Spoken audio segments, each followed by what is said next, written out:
If you're relocating to Minnesota, you're going to want to avoid these mistakes. And I have 8 of them for you today, so hang in there and pay attention. Number 1 is not considering the climate. And I think everybody on some level thinks it's cold in Minnesota all year round. And this is just not true. It's a myth.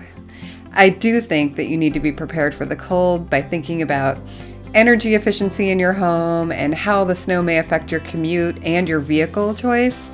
Also, of course, you want to make sure that you have appropriate winter gear to wear, but I'm not actually wanting to talk about winter. I want to talk about summer because I think winter scares people enough that they're prepared. But what I want you to know is summer gets pretty hot, like mid-90s through the main part of the summer. And I know if you live in the South, this probably doesn't feel like a big deal to you at all. But you're probably using your AC all the time there. And that's what brings me to Minnesota, because not all homes here have air conditioning, or at least not central air conditioning. And you're like, what? I know, it's true. So if you're looking in the city or at older homes, this is something that you'll really want to pay attention to, because the home may not have central air conditioning, and now your choice is either dealing with it, putting in window units, or paying to have central air installed.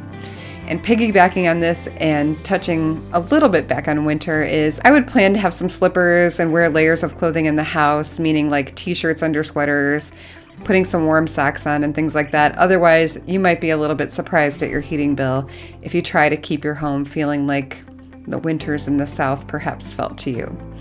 If you are thinking of moving here, I have a newly freshened up relocation guide for you, and I link to it in the description. It is free, and I highly recommend it. I wrote it. It's awesome. Okay, number 2 is ignoring local market trends. When we moved here from Chicago, we were a little bit gobsmacked by how quickly things sold and that the prices weren't astonishingly low. And that was a while ago, but shouldn't Minnesota be a bargain? I mean, it's in the middle of nowhere, right? Well, guess what? Real estate is not super cheap here. Why? Because we have high demand and very low supply, especially when you consider how many people want and need homes here. If you've taken any kind of economics class, you know that this is a recipe for higher prices. Are they higher than San Francisco? Higher than New York City? Higher than Chicago? No, not higher than that. However, they are not Dog River, USA prices either. Where's Dog River? I have no idea. And that's probably the point. Okay, number 3, using a non-local lender. And holy cow, I cannot stress this enough. If you are buying a home, use someone that is familiar with Minnesota and what programs are available here, especially if you are a first-time buyer or a first-generation buyer. There are a lot of programs here that can help you get into a house. And if you think about number 2 above and housing prices, this can vastly improve your ability to get a good quality home. If you don't fall into these 2 categories, you'll want a local lender, because listing agents look at who is handling the loan.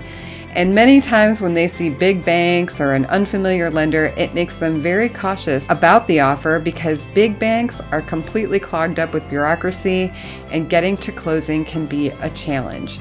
Local lenders have access to programs and flexibility on things that the big banks simply do not have. Number 4 is skimping on the home inspection. A, I would say don't waive it. And B, don't look for the cheapest one. I know it's expensive to buy a house, but what is more expensive is buying a house that has problems. People from southern states often ask me about things like soil types and termites. Good news, we don't have to worry about those things here. Bad news is we have other things that you'll want to have checked. So picking the least expensive inspector may not actually be the bargain that you're hoping for. You really want someone that knows what to look for here in Minnesota. Number 5 is underestimating moving and living costs, not budgeting adequately for the move itself and the cost of living adjustments if you're coming from a less expensive area, including utility costs, snow removal, winter gear, whatever, might give you a bit of a shock if you're not prepared. And one of the things that I emphasize in my business as a whole is making decisions that are based on facts and numbers. And I think having a firm understanding of the cost of things will help you make a smooth and happy transition. All right, number 6 is failing to consider resale value when you're looking at homes. So don't ignore factors that might affect future resale value of the home, such as school districts, neighborhood developments.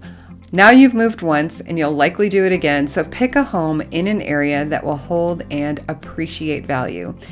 Don't fall in love with finishes and ignore the one thing you absolutely cannot change about a house, and that is the location. One of the things that a good agent can provide are trend lines over time for housing prices in a specific area, and hopefully they're aware enough of what's going on in the area to advise you on upcoming projects or major developments that are planned. But Google could also be your good friend here too. If you're looking at homes remotely, I would click on the little map icon on the listing and zoom out, and then really look at the surroundings around that home. Is there a railway in the backyard? Is there a runway aiming straight at your house that means you're going to be looking at the belly of a jet every 10 minutes for the rest of your life? Is there a freeway with constant road noise and pollution? Context really matters. Number 7 is not using local real estate professionals. And yes, I'm talking about people like me. You should be enlisting the help of a local real estate agent, one that works in the business full time, not as a side gig. Use local lenders and use high quality professional inspectors who understand the nuances of the Minnesota market and can provide valuable insights and advice specific to the region. When you sign an agreement to work with an agent, they are now 100% on your team and have your back. They are the resource that you have to lean on that has seen a lot. Trust me, I've seen a lot. And they can help you get information that you need. They are the first person that you're going to want to come to with any questions, because if they can't help you, chances are they actually know someone that can. All right, number 8, not adapting to the local culture and lifestyle. This one is a bit of a soft skill recommendation, but Minnesota has a unique culture and lifestyle, and especially around the emphasis on outdoor activities, community events, and local traditions. Try to be open to joining and being a part of things. Try out new stuff, embrace some of the ways that people here have found to enjoy weather that you may not be used to and may not typically enjoy. It's actually fun. You'll be happier here if you do this. I really love to talk to people that meet me on YouTube, so please reach out if you have questions about anything at all. I'm happy to tell you what I know.